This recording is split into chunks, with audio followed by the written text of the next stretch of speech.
Mesdames, Messieurs, bonsoir et bienvenue dans ce principal rendez-vous de l'actualité. Merci de nous recevoir chez vous. Nous commençons ce journal tout d'abord par les titres. Les titres du journal, le retour du chef de l'État. Le président Macky Sall revient de Paris où il a effectué une visite de travail sur invitation de son homologue français.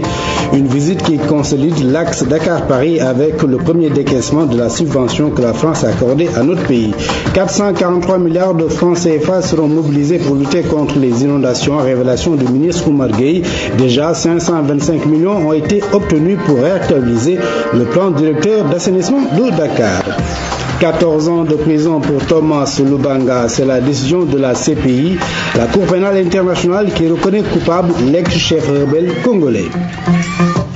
Je vous le disais tantôt, le président de la République est rentré satisfait de sa visite en France. Macky Sall, sur invitation de son homologue français, François Hollande, vient de séjourner pendant 5 jours à Paris.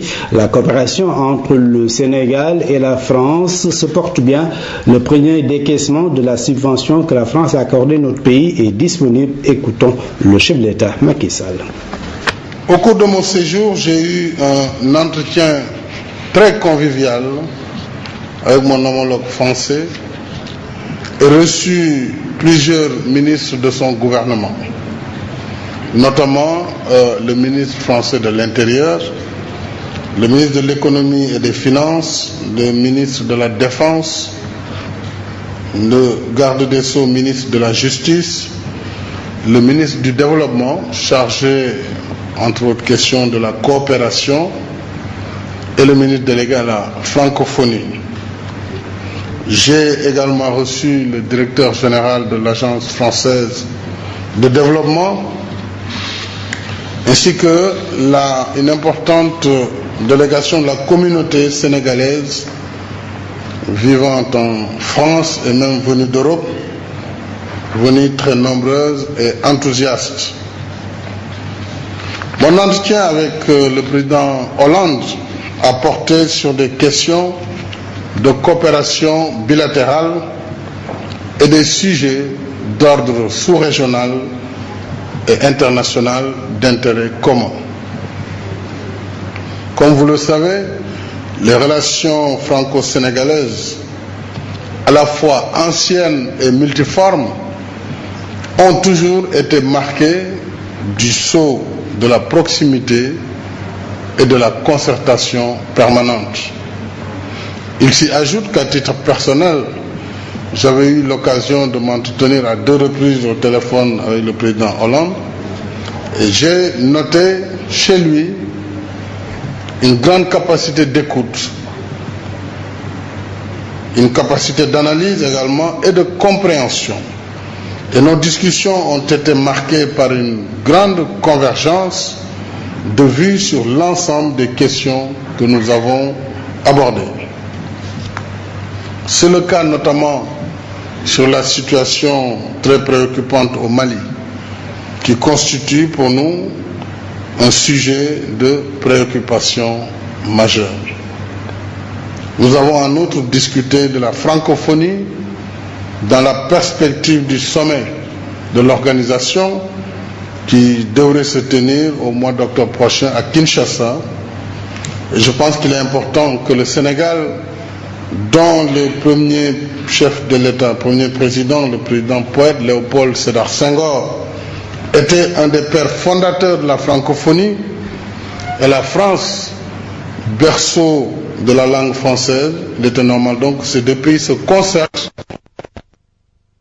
qui interpelle la francophonie, dont la vocation, au-delà de la langue commune que le français, est d'incarner un idéal de valeur et de destin partagé.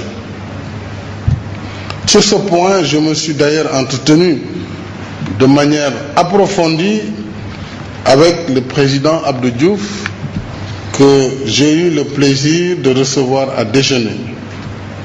J'exprime une nouvelle fois toute ma gratitude au président Diouf pour sa disponibilité constante à mon endroit.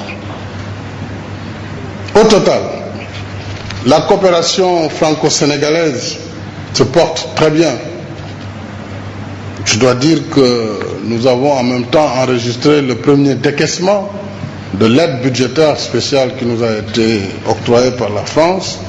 Et je pense que le ministre des Finances ou le ministre du Budget doivent se porter mieux en ce moment.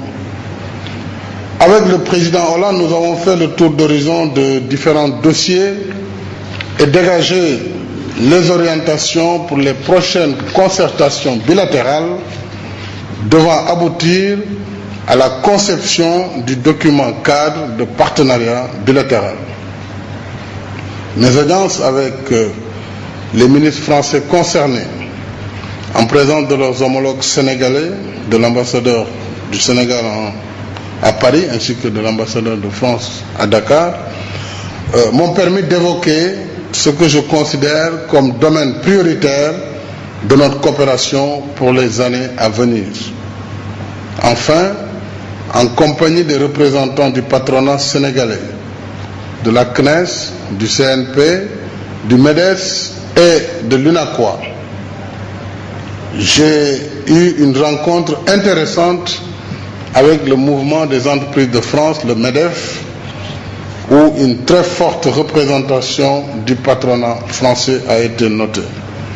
Cette rencontre a été l'occasion de tenir avec nos partenaires français un dialogue soutenu sur des sujets variés concernant l'environnement des affaires et les opportunités d'affaires au Sénégal dans un cadre ouvert de partenariat, mais de compétition et de transparence. Voilà pour l'essentiel les activités qui m'ont retenu pendant mon séjour en France et je reviens au total très satisfait de cette visite. Et j'en profite pour féliciter nos deux ambassadeurs qui n'ont ménagé aucun effort pour une parfaite réussite de cette mission. Restons toujours sur cette visite. La coopération militaire entre la France et le Sénégal sera renforcée. La présence des forces françaises redynamisée, annonce faite par le ministre français de la Défense, Jean-Yves Le Drian, reçu par le chef d'État à Paris, tout comme le ministre délégué chargé du développement qui préconise un appui conséquent de la France au Sénégal pour booster plusieurs secteurs d'activité économique et servir de rampe de lancement au développement. Pascal Confin veut une revitalisation des rapports entre la France et le Sénégal. Les voici à leur sortie d'audience avec nos envoyés spéciaux, Pape Safo Dibigué et Pape Birim Bigué. La France est l'un des premiers contributeurs, bailleurs pour le Sénégal, et donc on a parlé des différents projets qui étaient en cours en matière de santé, d'éducation, d'énergie, d'aide à la justice par exemple, pour voir ce qu'il fallait continuer, ce qu'il fallait amplifier, ce qu'il fallait éventuellement modifier. Il vient d'y avoir une aide financière de la France pour aider le Sénégal à remplir ses objectifs en matière budgétaire. Donc on est en train de voir maintenant comment mettre en place éventuellement une nouvelle politique en matière de protection de l'environnement, par exemple, puisque, compte tenu de ma couleur politique écologiste, je suis évidemment très attentif à ces sujets. D'abord, c'était une manifestation de coopération entre la France et le Sénégal. Le président Sall a rencontré le président de la République française vendredi. Ils ont évoqué l'ensemble des sujets et nous voulions parler plus concrètement de la coopération militaire et puis aussi des grands problèmes à la fois militaires et diplomatiques qui se posent à la zone. Et nous avons évoqué de nombreux sujets de coopération bilatérale concernant les questions de défense avec beaucoup de perspectives. Les forces françaises sont présentes au Sénégal. Il y a 400 militaires français qui restent là et qui resteront là. Et par ailleurs, nous avons beaucoup évoqué les questions de formation. C'est un point essentiel et pour le président Sall et pour nous-mêmes, faire en sorte que la formation militaire des officiers en particulier de l'armée sénégalaise puisse se faire soit en France, soit au Sénégal. Il y a là des perspectives intéressantes. Merci Pabirum Biguenya, envoyé spécial à Paris. Retour chez nous pour parler du recouvrement de biens mal acquis. Le gouvernement du Sénégal a décidé de rapatrier tous les fonds transférés à l'étranger. Une session de formation est initiée à cet effet. Des experts de la Banque mondiale sont chargés de former avocats sénégalais, magistrats, administration des douanes et hommes de tenue, nous dit Fantabadji. L'État du Sénégal s'est engagé à traquer les biens mal acquis, dissimulés ou planqués à l'étranger. Il sera appuyé en cela par la Banque mondiale. L'institution financière a décidé d'accompagner les procédures de recouvrement. Elle propose son expertise en conduite d'opérations de rapatriement d'actifs volés ou détournés. Cette session de formation entre dans ce sens. Ils fonctionnent dans ce domaine depuis longtemps et ils ont une certaine expérience et c'est normal que, compte tenu donc de la nouvelle posture des autorités sénégalaises, qu'ils nous apportent donc leur expérience pour qu'on puisse donc atteindre nos objectifs. Les infractions que nous serons appelés à rechercher, ce sont des infractions qui ne sont pas de même nature que les infractions ordinaires. Ce sont des infractions cachées. Et pour cela, pour pouvoir les détecter, il faut vraiment avoir des moyens humains, techniques, intellectuels assez costauds. La formation cible les institutions qui sont au cours du dispositif de recouvrement. Les agents de la Cour des comptes, de la CENTIF, de l'administration fiscale, celle des douanes, les éléments de la police et de la gendarmerie sont formés pour remplir pleinement leur mission sans entrave. Il y a parmi nous qui, en 2000, étaient comme nous, n'avaient rien. Et puis en l'espace de 10 ans, ils sont devenus des super milliardaires. Les nouvelles autorités vont dans le sens de la matérialisation de la bonne gouvernance, en mettant en place donc ces différentes institutions et également ce séminaire de renforcement de capacité. La formation dure 4 jours et les recommandations qui vont en sortir devront faciliter le recouvrement des biens mal acquis pour le bénéfice de l'économie globale. 443 milliards pour régler définitivement le problème des inondations et des évacuations des eaux. Pour l'heure, notre pays bénéficie de 525 millions pour réactualiser le plan d'assainissement de Dakar. Aramdao. L'assainissement fait partie de ces points noirs qui sapent l'image de Dakar. Le réseau est vétuste, les stations d'épuration saturées, voire même insuffisantes. Seuls 35% des eaux